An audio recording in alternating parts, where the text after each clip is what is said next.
नमो नमः छात्रा, आज आपण संस्कृत या विषयामधला युग्ममाला हा पद्य पोर्शन आपण बघणार आहोत। तर सगळ्यात आधी आपण बघूया की युग्ममाला ही पेपरच्या अनुसार आपल्याला कशासाठी म्हणून करायची आहे। तर पेपरसाठी म्हणून तुम्हाला युग्ममाला जी आहे ती फक्त कंठस्थीकरणांसाठी करायची आहे आणि सोबतच जे पद्यम पठित्वा उत्तरेण लिखित हा जो क्वेश्चन येतो त्याच्यासाठी सुद्धा म्हणून तुम्हाला हा पोर्शन करायचा आहे। तर आता आपण सुरुवात करूया युग्ममाला।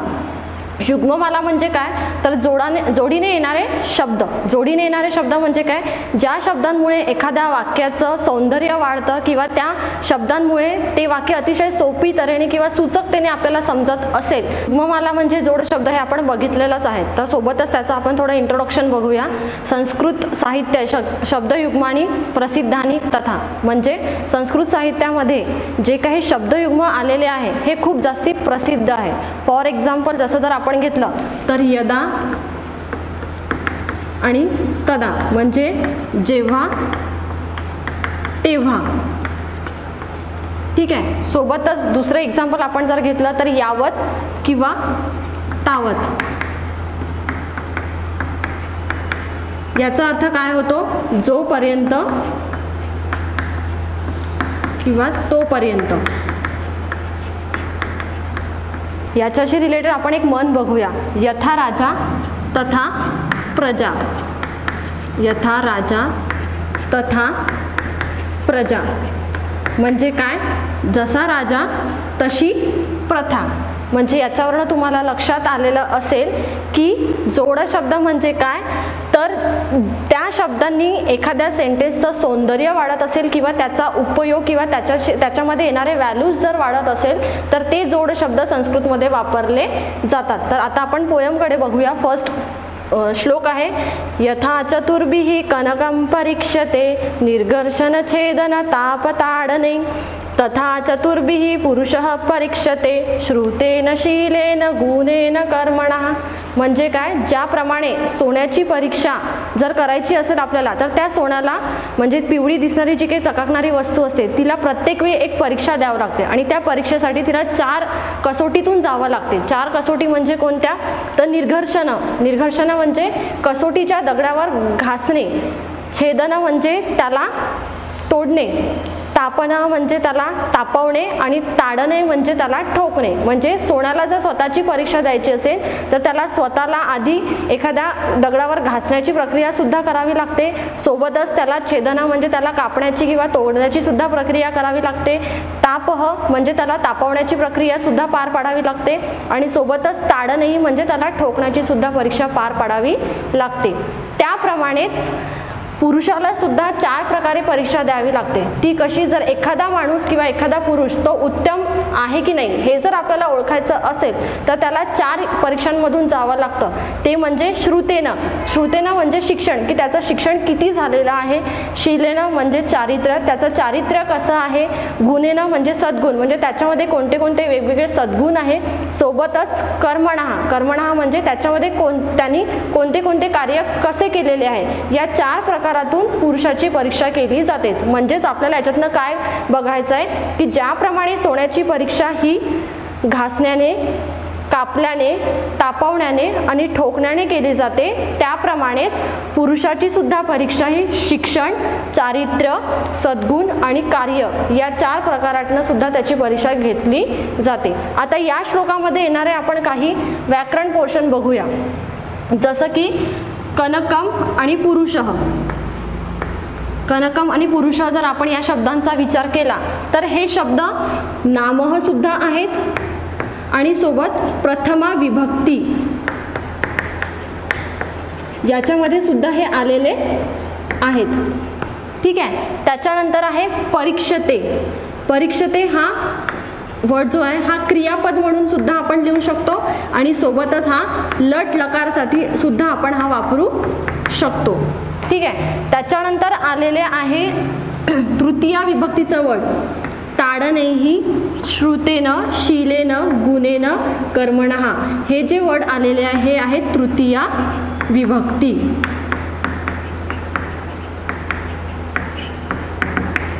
म्हणजे या एका श्लोकमध्ये तुमचा एवढं ग्रामर पोर्शन कव्हर झालेला आहे, तो म्हणजे कनकम आणि पुरुषः हे नाऊन आहे, म्हणजे नाम आहे, जे की प्रथमा विभक्तीमध्ये पण आलेले आहेत. त्याच्यानंतर परीक्षते जो वर्ड आलेला आहे तो 2 वेळा रिपीट झालेला आहे. त्याला तुम्ही क्रियापदमध्ये सुद्धा लिहू शकता किंवा लट लकारमध्ये सुद्धा लिहू शकता. त्याच्यानंतर 5 वर्ड आलेले आहेत, ताडनैहि, श्रुतेन, शीलेन, गुणेन, कर्मणा. हे 5ही वर्ड तुम्ही तृतीया विभक्तीमध्ये सुद्धा लिहू शकता. पुन्हा अजून एक सेंटेन्स त्याच्यामध्ये ग्रामरच्या दृष्टीने आलेला आहे, यथा चतुर्भिः कनकम परीक्षते. आता या सेंटेन्सकडे जर आपण लक्षपूर्वक बघितलं तर याच्यामध्ये एक वर्ड आलेला आहे कनकम. कनकम म्हणजे सोनं. आपण अमरकोश लर्न केलेले होते, ज्याच्यामध्ये आपल्याला काही समानार्थी शब्द लिहायचे आहे, की सेंटेन्स दिलेलं असतं आणि त्याचं तुम्हाला समानार्थी वर्ड वापरून त्याचं सेंटेन्स कंप्लीट करायचं असतं. जर आपण हे सेंटेन्स ॲज अ क्वेश्चन घेतलं, यथा चतुर्भिः कनकम परीक्षते, आणि तुम्हाला आन्सर लिहायचं आहे, अमरकोश योजित्वा समानार्थकम शब्दम चित्वा लिखित. तर तुम्हाला आता याचा आन्सर कसं लिहाल, यथा चतुर्भिः कनकम. कनकमच्या जागेवर तुम्ही इथे सुवर्णः हा सुद्धा वर्ड वापरू शकता आणि या सेंटेन्सचं तुमचं आन्सर इथे कंप्लीट होणार आहे. याच्यानंतर आपण बघूया श्लोक नंबर 2.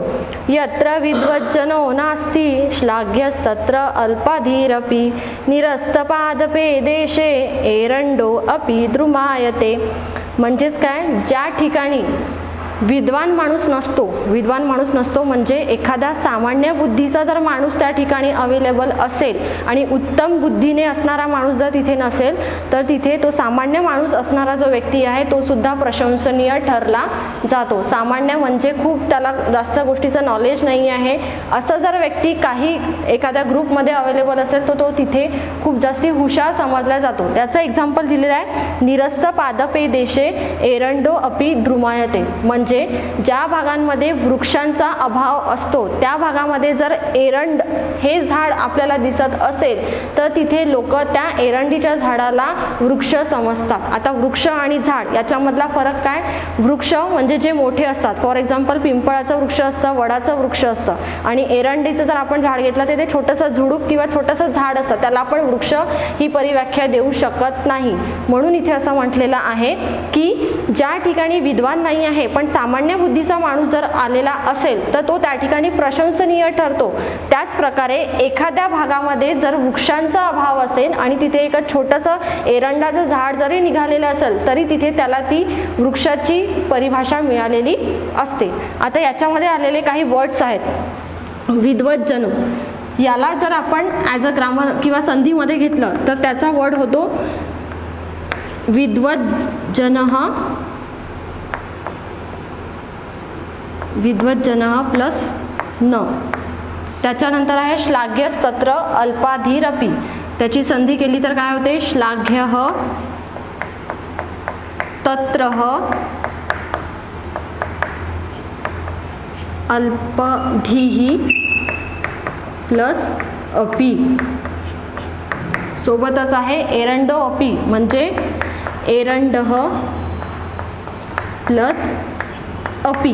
ही झाली या शब्दांची संधी. आता याच्यामध्ये आलेले काही नाम आणि नाम सुद्धा आहेत, म्हणजेच विद्वज्जनः, त्याच्यानंतर श्लाघ्यः, अल्पधीः आणि एरंड. म्हणजे हा विद्वज्जनः, श्लाघ्यः, अल्पधीः आणि एरंड हे वर्ड्स तुम्ही नाममध्ये प्रथमा विभक्तीसाठी सुद्धा लिहू शकता. ठीक आहे. आणि त्याच्यानंतर सप्तमी विभक्तीला आलेले वर्ड्स आहे निरस्त, पादपे आणि देशे हे आहे सप्तमी विभक्ती. आणि लट लकारमध्ये आलेले वर्ड आहे नास्ती आणि द्रुमायते, हे जे आहे हे लट लकाराचे वर्ड आहे. ठीक आहे. त्याच्यानंतरचा श्लोक बघूया. तावत् भयादि भेतव्यम यावत् भयनामगतम आगतम तू भयम वीक्ष नरः कुर्यात यथोचितम. म्हणजेच काय, जोपर्यंत माणसासमोर कोणत्याही प्रकारचं भय येत नाही तोपर्यंत त्या माणसाला त्याची भीती वाटत असते की आपल्यावर हे संकट येणार आहे, मला आता काहीतरी होणार आहे, याची सतत माणूस मनामध्ये भीती वाटून घेत असतो. पण इथे काय म्हटलंय, आगतम तू भयम वीक्ष नरः कुर्यात यथोचितम. म्हणजे जर यदा कदाचित तुमच्या अंगावर एखादं संकट ओढवलेलं असेल तर तेव्हा नरह म्हणजे पुरुषाने योग्य तेच काम करावे. म्हणजेच काय, आपल्याला आयुष्यामध्ये सगळ्यात जास्ती कोणत्या गोष्टीचं भय असेल तर ते म्हणजे मृत्यूचं. कारण सगळ्यांना एक ना एक दिवस मृत्यू येणार आहे हे माहिती आहे, पण त्याची भीती आधीच बाळगणे, त्याच्यासाठी म्हणून हातपाय गाळणे किंवा मला आता मरण येणार आहे म्हणून मी काहीच करू शकणार नाही किंवा मी काहीच करायचं नाही, ही भीती सगळ्या मनुष्यांमध्ये आलेली असते.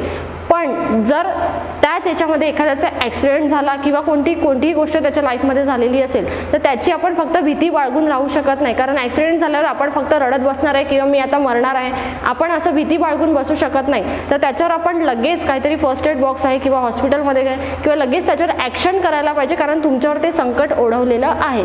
म्हणजेच माणसाला प्रत्येक वेळी कोणत्या ना कोणत्या संकटाची भीती ही येतेच, पण एखाद वेळी जर तुमच्यावर ते संकट ओढवलेलं असेल तर ते संकट आल्यानंतर तुम्हाला त्या संकटाच्या समोर जायचं आहे आणि जे तुमच्या बुद्धीला सुचकतेने किंवा योग्य रीतीने सुचणार आहे असेच काम तुम्हाला करायचे आहे. आता याच्यामध्ये काही संधी आलेल्या आहे. भयाद्धिः म्हणजे भयात प्लस ही, नंतर आहे भयम नागतम म्हणजे भयम प्लस अनागतम. या दोन संधी आलेल्या आहेत आणि प्रथमा विभक्तीचे वर्ड आहे भयम, अनागतम आणि नरह हे प्रथमा विभक्तीचे वर्ड आहे. त्याच्यानंतर भयात हा जो वर्ड आहे हा पंचमी विभक्तीचा वर्ड आलेला आहे. आता आपण बघूया श्लोक नंबर 4. उत्तमो नातिवक्ता स्याद्धमो बहुभाषते सुवर्णेन ध्वनिस्ता दृक्या दृक्कांसे प्रजायते.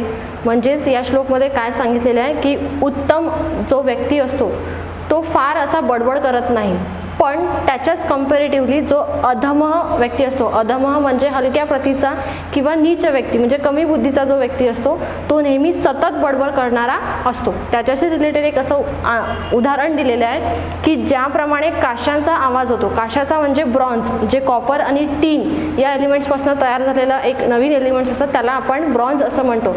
ब्रॉन्झ जेव्हा तयार व्हायचं असतं किंवा तयार करायचं असतं तेव्हा त्याचा खूप आवाज होतो, पण जेव्हा आपण सुवर्णेनं म्हणजे आपण सोनं जेव्हा तयार करत असतो तेव्हा त्याचा कधीच आवाज होत नाही. म्हणजेच काय, सोन्याला स्वतःची प्रसिद्धी ही कधीच करावी लागत नाही, त्याची प्रसिद्धी ही आपोआप सगळीकडे पसरते. पण कांस्य जर तयार होत असेल म्हणजे ब्रॉन्झ जर तयार होत असेल तर तो नेहमी आवाज करतो. त्याप्रमाणेच उत्तम व्यक्ती स्वतःमध्ये असलेले गुण जे असतात किंवा त्याच्यामध्ये असलेले जे चांगले व्हॅल्यूज आहेत ते लोकांना तो ओरडून ओरडून कधीच सांगत नाही, म्हणून तो नेहमी कधीच बडबड करणारा नसतो. त्याच कंपॅरेटिव्हली जो अधम मनुष्य तो आहे म्हणजे जो हलक्या प्रतीचा असतो, कमी प्रतीचा असतो, तो सतत बडबड करत असतो आणि स्वतःच्या स्तुतीने त्याची बडबड चाललेली असते, म्हणून त्याचा आवाज हा जास्ती असतो आणि उत्तम व्यक्तीचा आवाज हा कमी असतो. आता याच्याशी रिलेटेड आपण काही संधी आणि नाम सर्वनाम बघूया. पहिला आहे नातिवक्ता म्हणजे नह प्लस अतिवक्ता.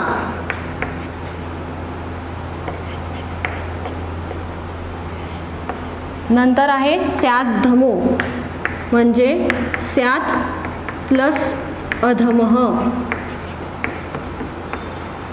नंतर ध्वनिस्ता दृक्या दृक्कांसे ध्वनिः प्लस तादृक् यादृक् कांस्य हे आहे याची संधी. आता याच्यामध्ये आलेले काही प्रथमा विभक्तीचे शब्द आहे ते आहे उत्तमः, उत्तमः, त्याच्यानंतर अतिवक्ता, अधमः, बहु, भाषते आणि ध्वनी हे प्रथमा विभक्तीचे प्रत्यय आहे. तर सप्तमीमध्ये आलेले जे आहे ते सुवर्णे आणि कांसे हे सप्तमी विभक्तीचे वर्ड आहेत.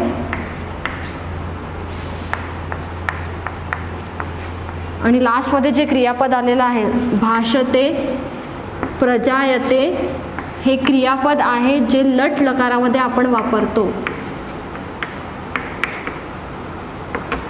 ठीक आहे. यानंतर आपण बघूया श्लोक नंबर 5. यादृशं वपते बीजं क्षेत्रमासाद्य कर्षकः सुकृते दुष्कृते वापि तादृशं लभते फलम. याचा अर्थ असा की ज्याप्रमाणे शेतकरी शेतात गेल्यानंतर तो जसे बी पेरतो तसेच त्याला फळ किंवा पीक मिळत असतं, त्याप्रमाणेच माणसाचं सुद्धा तसंच असतं की माणूस ज्याप्रमाणे आपल्या जीवनामध्ये काम करतो किंवा कार्य करतो त्याचीच फळप्राप्ती त्याला होत असते. इथे शेतकऱ्याचं एक्झाम्पल घेतलेलं आहे. म्हणजे जर शेतकरी शेतात गेल्यानंतर जर तो बियाणं जे काही रोवतो शेतामध्ये ते जर खराब असेल तर त्याला त्याच्यापासून मिळणारं पीक किंवा जे काही फळ आहे ते सुद्धा त्याला खराबच मिळत असते, ते कधीच चांगलं नसते. त्याप्रमाणेच माणूस आपल्या जीवनामध्ये जे काही कर्म करत असतो तो जर चांगले कर्म करणार असेल तर त्याची फळप्राप्ती त्याला ही चांगल्यानेच मिळत असते. तो जर वाईट कर्म करणार असेल तर त्याची फळप्राप्ती त्याला वाईटानेच मिळत असते. म्हणून इथे यादृशम आणि तादृशम हा योग शब्द वापरलेला आहे, युग्म शब्द वापरलेला आहे. तर याच्यातले संधी आहे क्षेत्रमासाद्य म्हणजे क्षेत्रम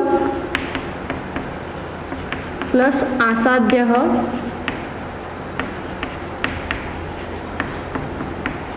नंतर आहे वा अपि म्हणजे वाहा प्लस अपि. काही प्रथमा विभक्तीचे वर्ड आलेले आहे ते म्हणजे बीज, क्षेत्रम, कर्षकः हे जे वर्ड्स आहे, फलम हे प्रथमा विभक्तीचे वर्ड्स आहे.